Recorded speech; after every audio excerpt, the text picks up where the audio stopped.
Petrol की कीमत बढ़ाने के कांग्रेसी सरकार के फैसले ने बीजेपी को बैठे बिठाए एक मुद्दा दे दिया है।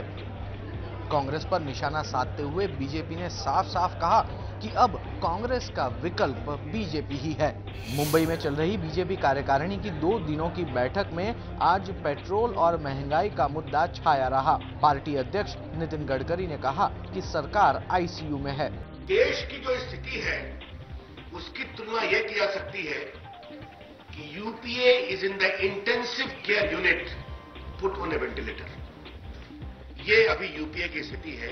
साथ ही गडकरी ने पार्टी नेताओं से कहा कि जनता को भरोसा दिलाया जाए कि सारी मुश्किलों का हल बीजेपी के पास ही है। कांग्रेस ने देश की समस्या पैदा की है देश के सामने, भाजपा उसका समाधान करेगी।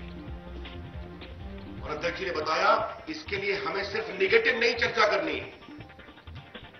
अटल बिहारी वाजपेयी के शासनकाल में हमने करके दिखाया है। पेट्रोल के दाम बढ़ने से सारे देश में हाहाकार मच गया है।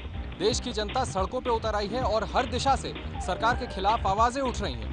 ऐसे में सरकार को समझ नहीं आ रहा कि आखिर जनता के गुस्से को वो कैसे शांत करे। देश में पेट्रोल की कीमतों में आग लगी है और पेट्रोलियम मंत्री जयपाल रेड्डी विदेश दौरे पर हैं। कीमतें बढ़ने के बाद लोगों के भड़के गुस्से ने पेट्रोलियम मंत्री जयपाल रेड्डी को तुर्कमेनिस्तान का दौरा बीच में छोड़कर देश लौटने को मजबूर कर दिया है।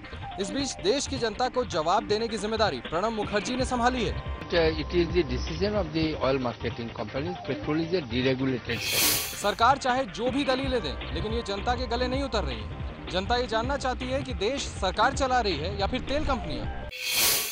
देश भर में लोग पेट्रोल के दाम बढ़ने से परेशान हैं, लेकिन हरियाणा की कुरुक्षेत्र लोकसभा सीट से कांग्रेस के उद्योगपति सांसद नवीन जिंदल लोगों की परेशानी समझने की बजाय उन्हें चेतावनी देने में लगे हैं कि डीजल के दाम भी बढ़ सकते हैं। देश के लिए भी एक आर्थिक संकट भी है, तो इसलिए डीजल की कीमतें भी स्वाभाविक है कि डीजल की कीमतों में भी आज भी डीजल के अंदर सरकार बहुत सब्सिडी देती है और पेट्रोल में तो नहीं है लेकिन डीजल में बहुत सब्सिडी है, तो इसलिए डीजल की कीमतें भी बढ़ानी पड़ेंगी सरकार को, मैं समझता हूं कि, और जो कि एक मजबूरी है।